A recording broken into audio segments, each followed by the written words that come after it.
നമസ്കാരം, സിറ്റി ന്യൂസിലേക്ക് സ്വാഗതം.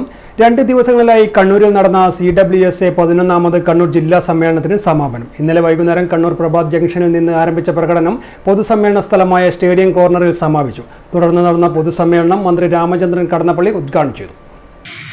സംഘടനാ പ്രവർത്തനങ്ങളുടെയും സംഘാടനത്തിൻ്റെയും ഭാഗമായി ഇവിടെ പറഞ്ഞതുപോലുള്ള കാര്യങ്ങൾ രേഖപ്പെടുത്തി ഇത്തരം കാര്യങ്ങൾ പരിഹിതമാകണം എന്ന് വസ്തുതാപരമായ നിർദ്ദേശങ്ങളും അഭിപ്രായങ്ങളും രേഖപ്പെടുത്തി അധികൃതന്മാരെ അറിയിക്കും.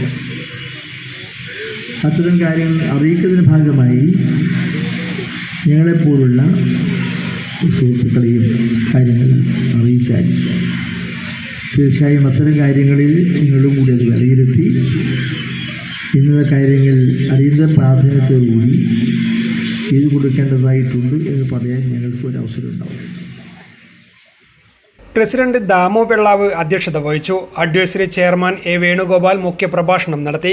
നാസ് agencies managing partner PP Nasaruddin, നിർമ്മാണ രംഗത്ത് പ്രാഗൽഭ്യം തെളിയിച്ച AB ജോസഫ് എന്നിവരെ വേദിയിൽ വെച്ച് ആദരിച്ചു. Ranjith Kandambeth, PV Sivadasan, KP Sasi, Jose George Planthottam, MA Kareem, M Unnikrishnan തുടങ്ങിയവർ സംസാരിച്ചു. News desk, city news. കൂടുതൽ വാർത്തകൾ അറിയുവാൻ സിറ്റി ചാനൽ വാട്സ്ആപ്പ് ഗ്രൂപ്പിൽ ജോയിൻ ചെയ്യുക. ഒപ്പം YouTube ചാനൽ സന്ദർശിക്കുക. വാർത്തയുടെ അവസാനിക്കുന്നില്ല. മറ്റൊരു വാർത്തയുമായി വീണ്ടും കാണാം. നമസ്കാരം.